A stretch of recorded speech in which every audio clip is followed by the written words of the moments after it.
घाटवा कोयजन बाजन बाजा बजावा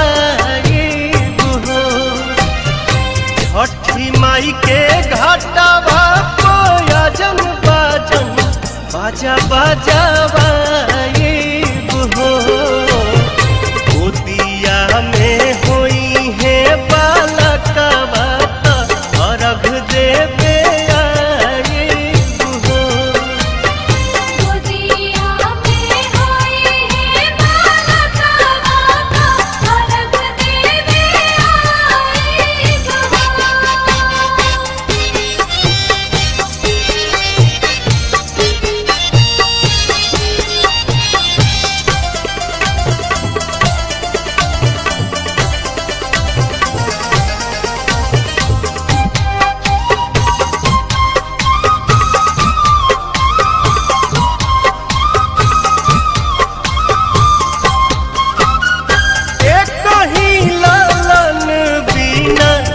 छने मनवा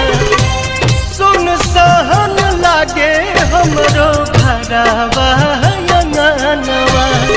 पूरी जहिया दिलावा के लला सात जलसा कराइब हो पूरी जहिया दिलावा के लला सात जलसा कराइब हो गोदिया में होई है बालकवा खुशी भरावा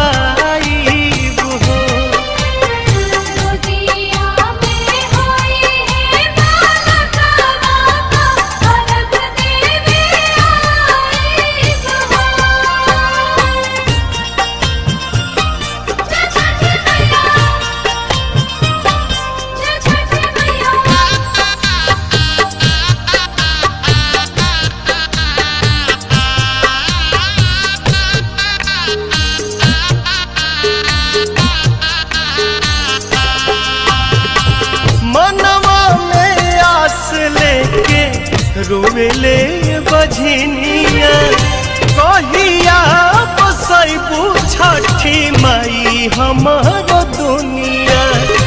ऐसन सुनर फल पाइब त सूरज गोहराइब हो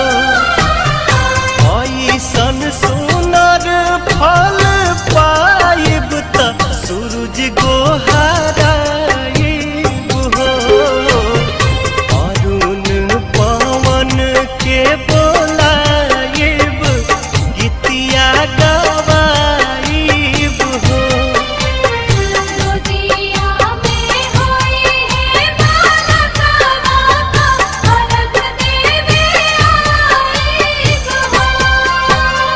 छठी माई के घाटवा कोयजन बाजन बाजा बजावा छठी माई के घाटवा कोयजन बाजन बाजा बजावा।